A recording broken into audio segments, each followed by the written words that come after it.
Hey guys, welcome to episode 2 of Ozzy Reviews. Today we're having a side-by-side look at the GoPro 1, the GoPro Hero 2. I've personally used and owned both these cameras for a while, and there's a pretty big difference between the two of them. This one was a pretty good camera to start with. I was using it in low light conditions and it wasn't performing as well as I liked it to. The sensor tends to darken out the camera, so basically if you're looking at the sun or something like that, it picks up that as the ambient light, and anything that's darker than that basically drops out of the picture and you can't see it. So especially people that are using this in RC for video link, downlink, that's a big deal. So I switched over to the Hero 2 to give that a go and see if they'd improve on the low light conditions and stuff like that. And they have made some changes, but we'll get into it now anyway. They both come obviously with a hard case cover, which is waterproof as well. These are really good, really well designed. They can take a beating. I've put them through a lot of stress myself and they've always come out fine. There's two types of doors. There's a waterproof door and a non-waterproof door. The non-waterproof door has holes cut out of it, so the sound improves when you're using that door. These cases mount into the different types of mounts that are available for the GoPro. You've got your curved mounts, your flat mounts. I've got the motorsport mount here, which is used for attaching to your car windscreen, or I believe it can be attached to the outside of the vehicle also. We've got the GoPro head mount and also this mount. I'm not too sure what this is. Maybe some sort of wrist mount. And they're all pretty much go together with the standard GoPro screw. Your GoPro also comes with a charge cable, USB charge cable. I've found that if you use an iPad charger and plug it into a 240 volt socket, it charges a little bit faster than off the USB off your computer.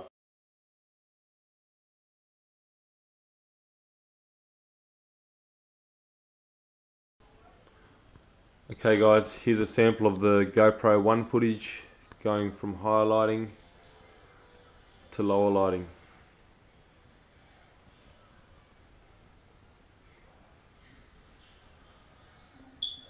Okay guys, here's a comparative footage from the GoPro 2 camera going from higher lighting to lower lighting.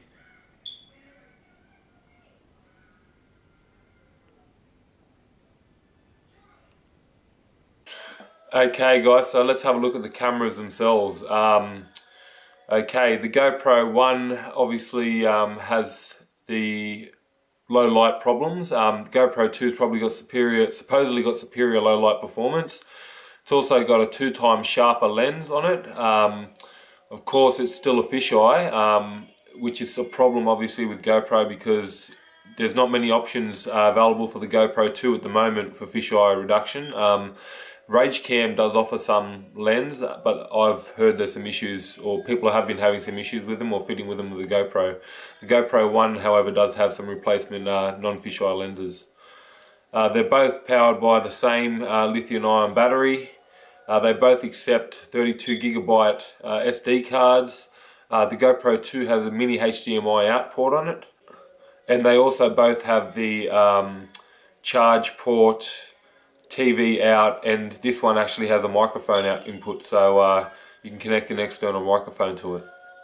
Okay, the GoPro 1 offered a 720p resolution at 60 frames per second and 1080p at 30 frames per second,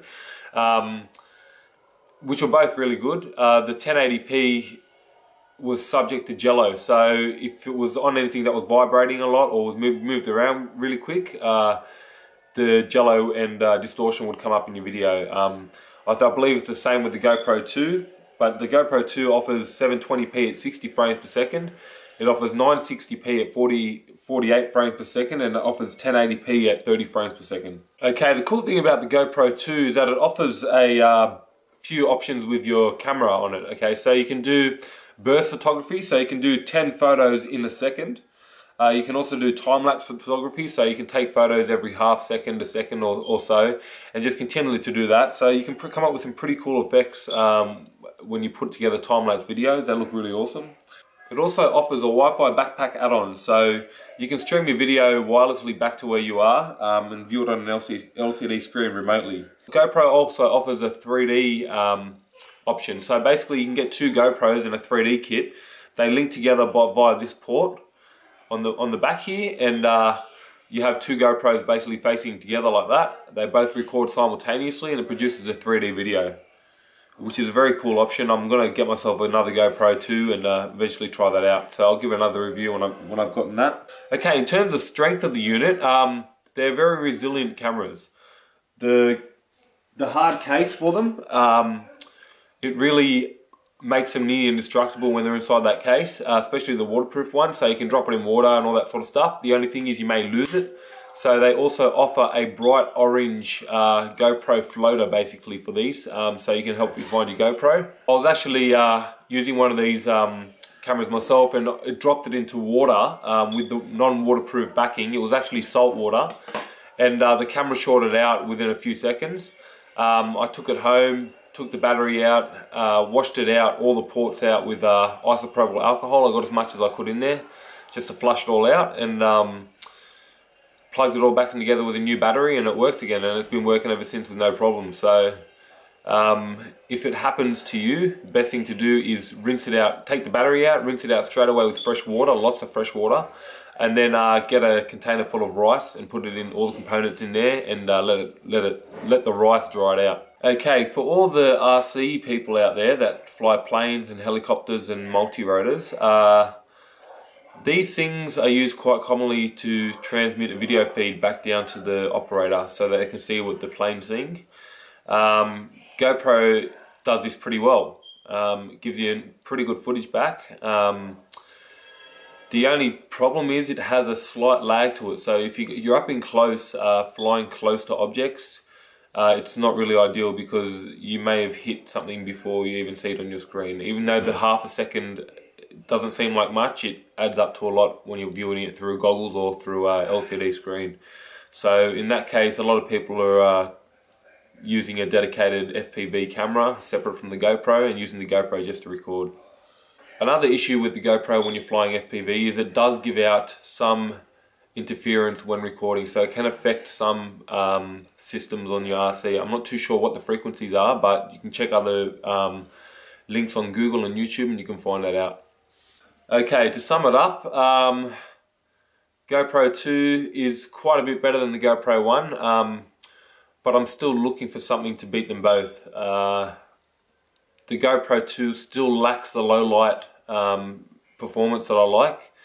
It still has instances where you can't see the ground or you can't see dark areas on the screen. It does work well in low light. It does work better in low light. However, it doesn't work well in different shades of light. For example, if it's very sunny in one frame and shady in another, it won't pick up the shade very well. Of course, the fisheye is still an issue for me. They should have an option to have a non-fisheye lens or bring out different lenses that you can swap over. Right now you're stuck using the fisheye unless someone's brought out something in the meantime. The LED option is the LED changeover is a good change that they've made. You no longer have to check the front of the GoPro to see if it's recording. You can see it pretty much from any angle. Yeah, all in all, I think it's a good camera. I think it's worth buying for now, but I believe they're bringing out a new GoPro, or they're supposing there's rumors there's going to be a new one out in October, possibly towards the end of October. So it might be worth just waiting for that. But yeah, in the meantime, if you need something right now, the GoPro is good for most uses. Most of the time you'll get good footage, especially if it's a nice sunny day. Best place to pick one up is probably on eBay. I think I picked mine up from JB Hi-Fi for about $350. I quoted another store's price and they matched it, or they actually beat it by $5. So yeah, I think JB Hi-Fi might be the cheapest if you want it now, or order it overseas. But you may end up having some issues with your warranty, and you won't have it straight away. Okay guys, thanks a lot for that. We'll see you next time on Ozzy Reviews.